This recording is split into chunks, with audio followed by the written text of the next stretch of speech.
Hello students, कैसे हैं आप। लास्ट टाइम हमने इलेक्ट्रोकेमिस्ट्री के अंदर नस्ट इक्वेशन की थी और उससे रिलेटेड वेरियस न्यूमेरिकल्स किए थे।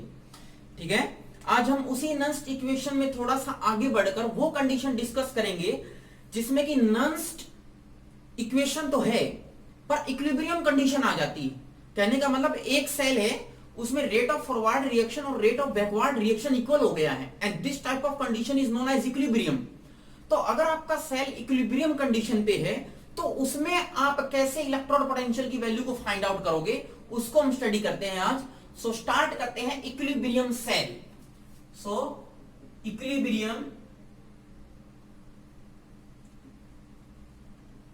सेल, इक्विलिब्रियम सेल एक ऐसा सेल है जिसमें कि रेट ऑफ फॉरवर्ड और बैकवर्ड रिएक्शन इक्वल हो जाए। रेट ऑफ फॉरवर्ड और बैकवर्ड रिएक्शन का यहां पर मतलब है कि रेट ऑफ ऑक्सीडेशन जो है किसी सेल का, और रेट ऑफ ऑक्सीडेशन के साथ साथ rate of reduction of second cell दोनों क्या हो जाए, इक्वल।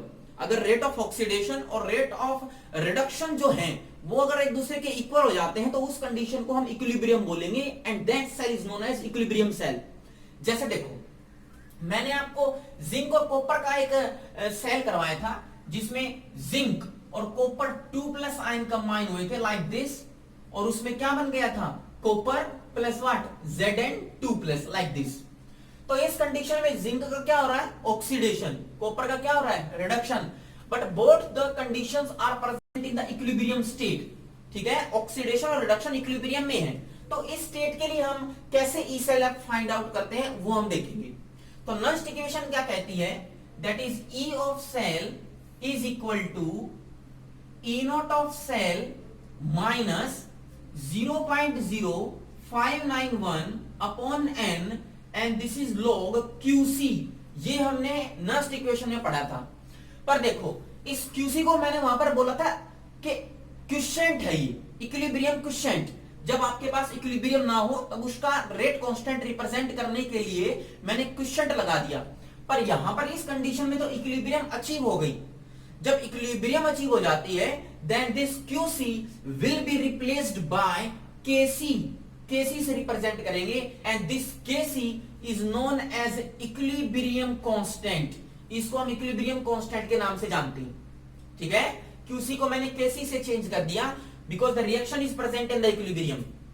अब देखो, जब भी आपके पास इक्विलिब्रियम कंडीशन आएगी तो इक्विलिब्रियम होने का मतलब यह है, अगर मैं एक्स एक्सिस को यहां पर रेट ऑफ प्रोग्रेस लूं, ठीक है, रेट ऑफ प्रोग्रेस, तो यहां पर देखो रेट ऑफ फॉरवर्ड रिएक्शन और रेट ऑफ बैकवर्ड रिएक्शन दोनों क्या हो जाती हैं, इक्विलिब्रियम पे इक्वल।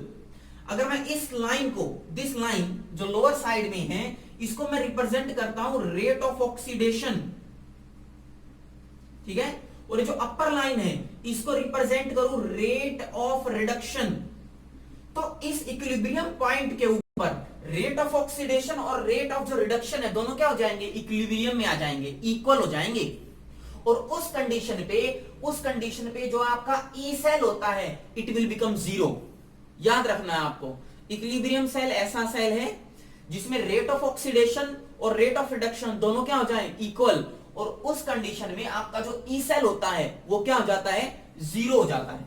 और जब आपका ई सेल जीरो हो जाएगा तो ई नॉट की वैल्यू क्या आएगी वो देखो, ये आपका जीरो हो गया, then E not of cell minus 0.0591 upon n and this is log Kc, equilibrium constant, right.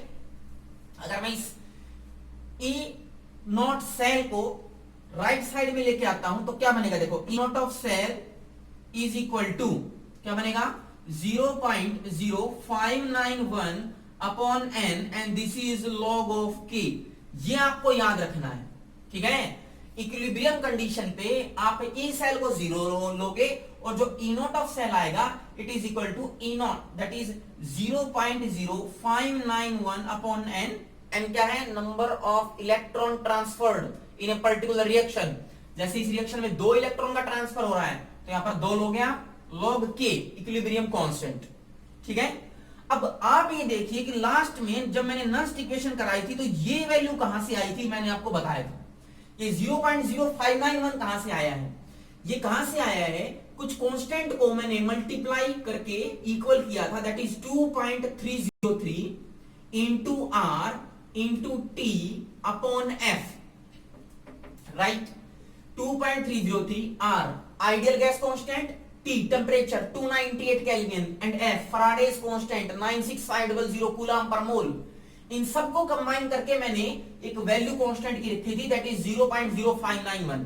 अगर मैं इसी वैल्यू को यहां पर रिप्लेस करता हूं तो ये कितने के आंसर आएगा, देखो it comes out to be 2.303, this is R T upon N and this is F and log of k and this is known as E naught of cell।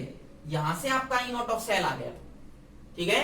क्या किया मैंने, 0.0591 upon n log of k और 0.0591 को मैंने open up कर दिया यहां से कांस्टेंट की वैल्यू यहां पर पुट आउट करके।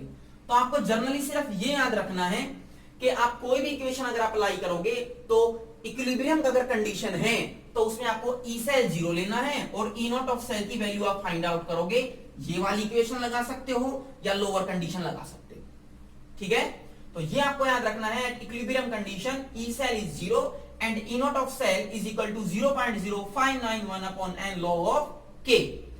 अब आपने 11th क्लास में एक छोटा सा टॉपिक डिस्कस किया था, that is known as Gibbs free energy.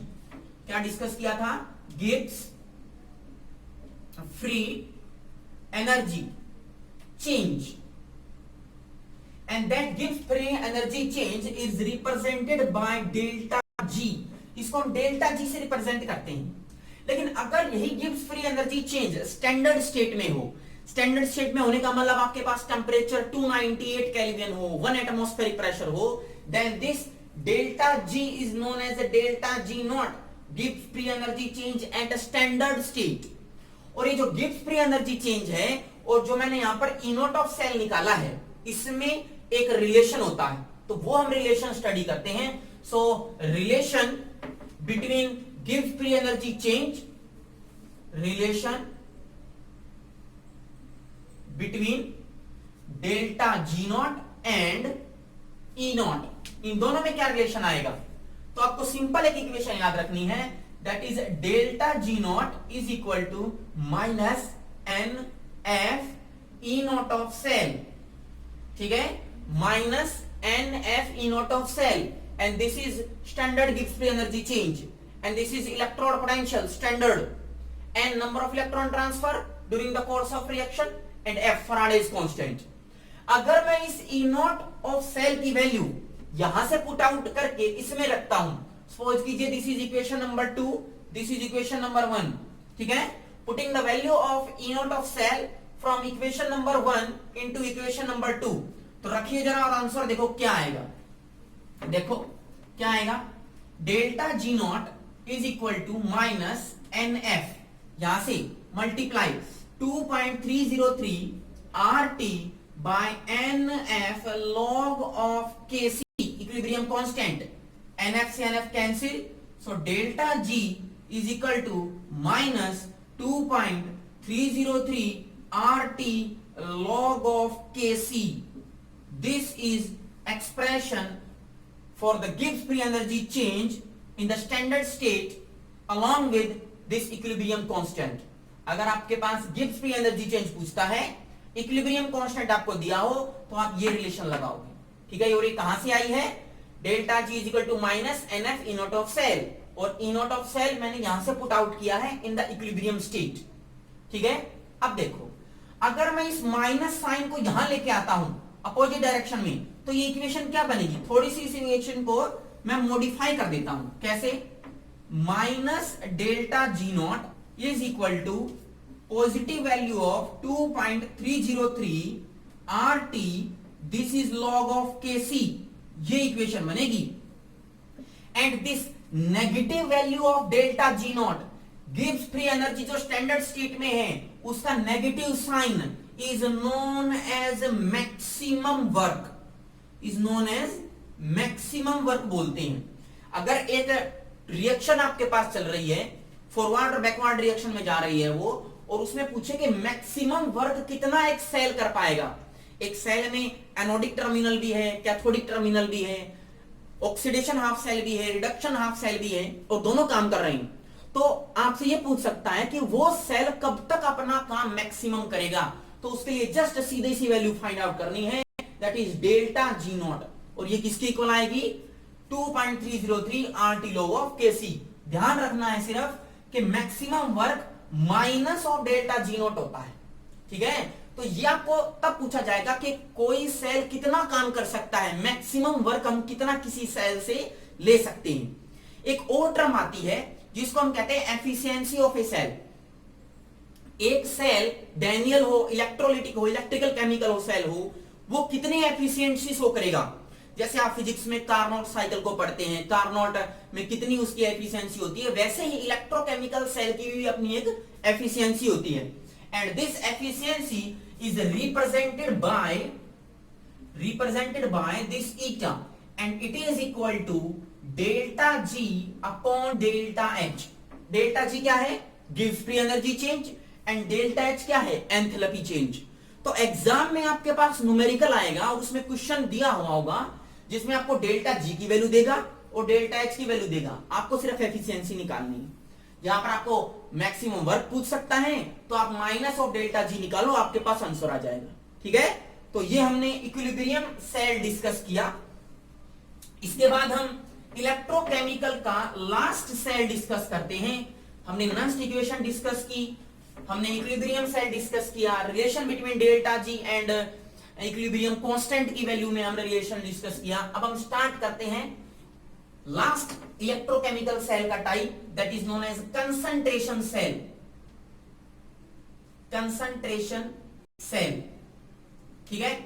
जैसे देखो इलेक्ट्रोकेमिकल सेल मैंने आपको कराया, इसका सबसे अच्छा एग्जांपल मैंने आपको कराया कि एक तरफ जिंक की रोड ली, एक तरफ कॉपर का रोड लिया, और जिंक की रोड को मैंने ZnSO4 में डिप किया, कॉपर को मैंने डिप किया इन द CuSO4 सॉल्यूशन।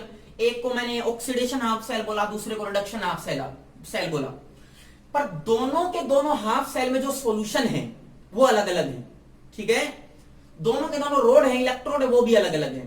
पर कंसंट्रेशन सेल एक ऐसा सेल होता है जिसमें दोनों हाफ सेल में, ऑक्सीडेशन हाफ सेल हो चाहे से रिडक्शन हाफ सेल हो, दोनों हाफ सेल में केमिकल और इलेक्ट्रोड दोनों के दोनों सेम होती हैं। दैट मींस अगर जिंक का ऑक्सीडेशन हो रहा है तो दूसरे कंटेनर में जिंक का ही क्या हो जाएगा, रिडक्शन हो जाएगा। जैसे देखो अगर मैं जिंक का ऑक्सीडेशन कराता हूं एक सेल में जिंक का ऑक्सीडेशन कराऊं लाइक Zn2+, 2 इलेक्ट्रॉन लॉस किए, तो दूसरे सेल में क्या होगा, इसमें क्या हो रहा है, oxidation. So it is oxidation half cell, और यही Zn2+ 2 इलेक्ट्रॉन ले ले और कन्वर्ट हो जाए जिंक में, this process is known as reduction, इसको बोलेंगे रिडक्शन हाफ सेल, ठीक है। अगर साल्ट ब्रिज में लिखूं लाइक दिस, तो साल्ट ब्रिज के लेफ्ट हैंड साइड में कौन सा टर्मिनल होता है, ऑक्सीडेशन हाफ सेल, इधर कौन सा होता है, रिडक्शन हाफ सेल। तो अगर ऑक्सीडेशन हाफ सेल जो कि लेफ्ट हैंड साइड में है, यहां पर भी जिंक का ही रोड हो लाइक दिस एक्वस, और जहां पर रिडक्शन हाफ सेल है वहां पर भी जिंक ही हो लाइक दिस Zn2+, और ये जिंक। तो देखो एक ही एलिमेंट है, जिंक ही है, उसी का ही ऑक्सीडेशन हो रहा है और उसी का ही क्या हो रहा है, रिडक्शन। तो ऑक्सीडेशन हाफ सेल में मैंने जिंक लिया और रिडक्शन हाफ सेल में ही मैंने क्या ले लिया, जिंक ले लिया। ऐसे सेल को हम कंसंट्रेशन सेल बोलते हैं, ठीक है। एक ही सेल का ऑक्सीडेशन हो रहा है और उसी सेल का ही क्या हो रहा है, रिडक्शन हो रहा है, दोनों टर्मिनल सेम हैं। और ऐसे सेल के लिए हमें याद रखना है, फॉर द कंसंट्रेशन सेल जो E नॉट ऑफ सेल होता है, E नॉट ऑफ सेल वो किसके इक्वल होगा, 0।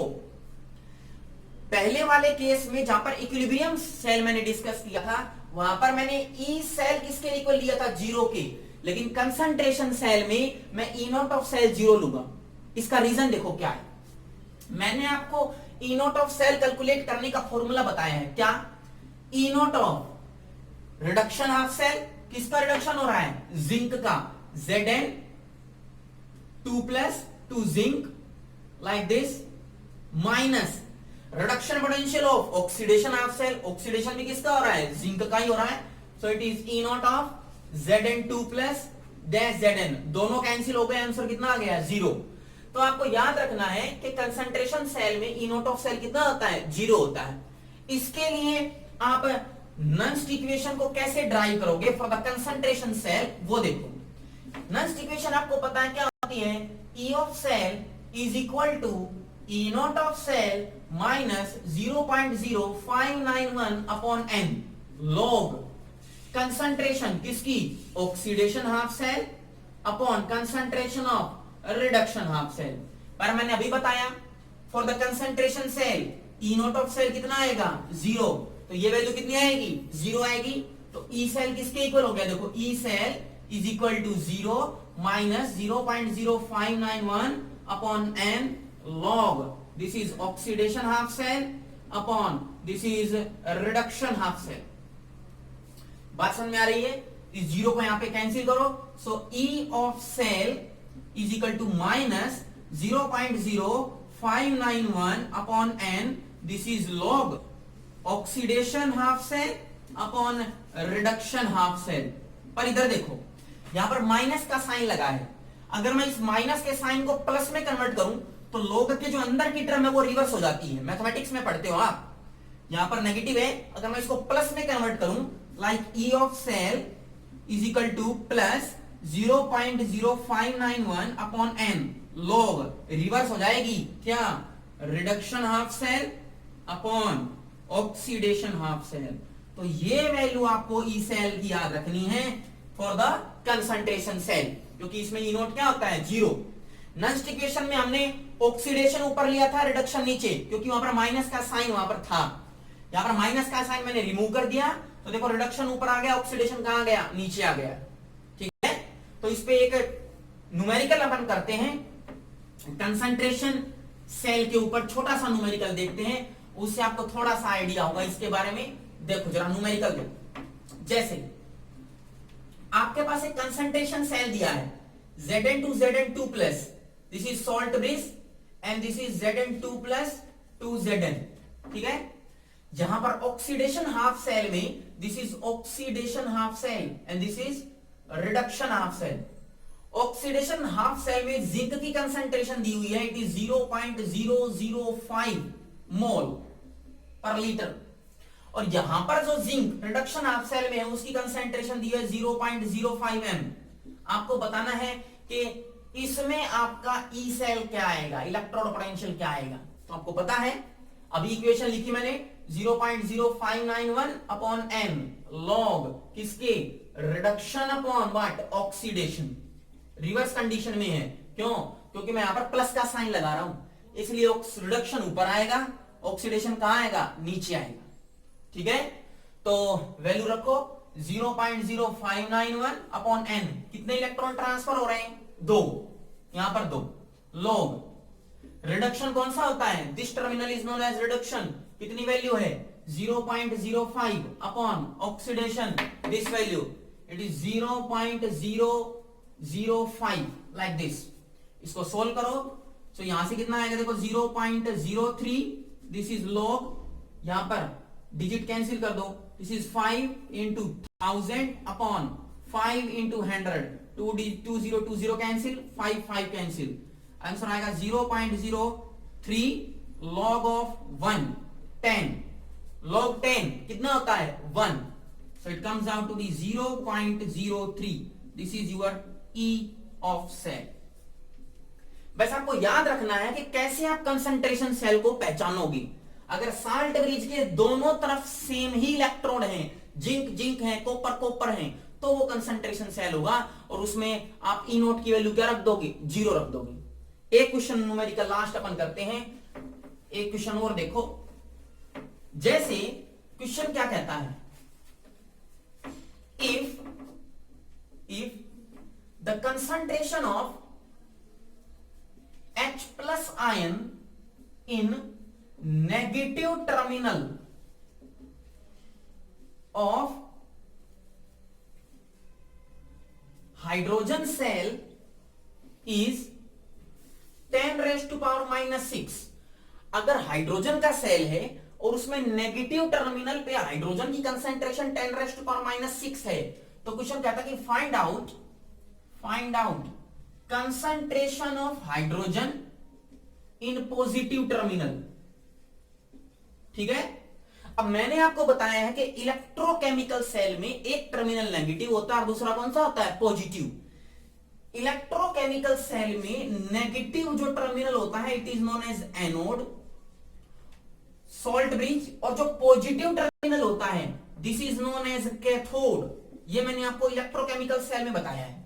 इसका मतलब नेगेटिव टर्मिनल कौन सा होता है, एनोड, और एनोड में हाइड्रोजन आयन की कंसंट्रेशन दी हुई है 10⁻⁻⁶, और कंसंट्रेशन हाइड्रोजन की ही पूछी है इन द पॉजिटिव टर्मिनल। तो पॉजिटिव टर्मिनल में भी कौन है, हाइड्रोजन। इसका मतलब एनोड पे भी हाइड्रोजन है और कैथोड पे भी हाइड्रोजन है। तो देखो दोनों सॉल्ट ब्रिज के लेफ्ट राइट हैंड साइड में हाइड्रोजन ही है। इसका मतलब ये कौन सा सेल हो गया, कंसंट्रेशन सेल। ठीक है, पॉजिटिव टर्मिनल की पूछ रहा है, हाइड्रोजन में कंसंट्रेशन, नेगेटिव टर्मिनल पे हाइड्रोजन की कंसंट्रेशन दी है। कैसे निकालोगे, पहले तो आपको सेल बनाना आना चाहिए। कैसे बनाओगे सेल, हाइड्रोजन का सेल, सॉल्ट ब्रिज के लेफ्ट हैंड साइड में क्या होता है, ऑक्सीडेशन, तो हाइड्रोजन का ऑक्सीडेशन करा दो। This is H2 dash H+ 2 times, balance कर दिया मैंने। राइट हैंड साइड में क्या करा दो, कैथोड पे रिडक्शन। कैसे, दिस इज H- 2 टाइम्स, किसमें कन्वर्ट हो गया, किसमें कन्वर्ट हो गया बताओ, this is H+ and this is H2। इसने हाइड्रोजन में से इलेक्ट्रॉन लॉस किया, इसने हाइड्रोजन प्लस में से इलेक्ट्रॉन ले लिया। ठीक है, so this is reduction half cell and this is oxidation, और इसकी कंसंट्रेशन आपको दी हुई है। तो आपको पता लग गया कि कंसंट्रेशन सेल है, दोनों टर्मिनल में हाइड्रोजन है, तो क्या फॉर्मूला लगाओगे, E of cell is equal to E0 of cell minus 0.0591 upon n log। क्या लगाओगे बताओ, सेम वो मैंने पहले बताया, oxidation half cell upon reduction half cell. देखो E0 ऑफ सेल कंसंट्रेशन में क्या होता है, 0, तो इसकी वैल्यू 0 रखो, तो E ऑफ सेल कितना आएगा, minus 0.0591 upon n log oxidation upon reduction.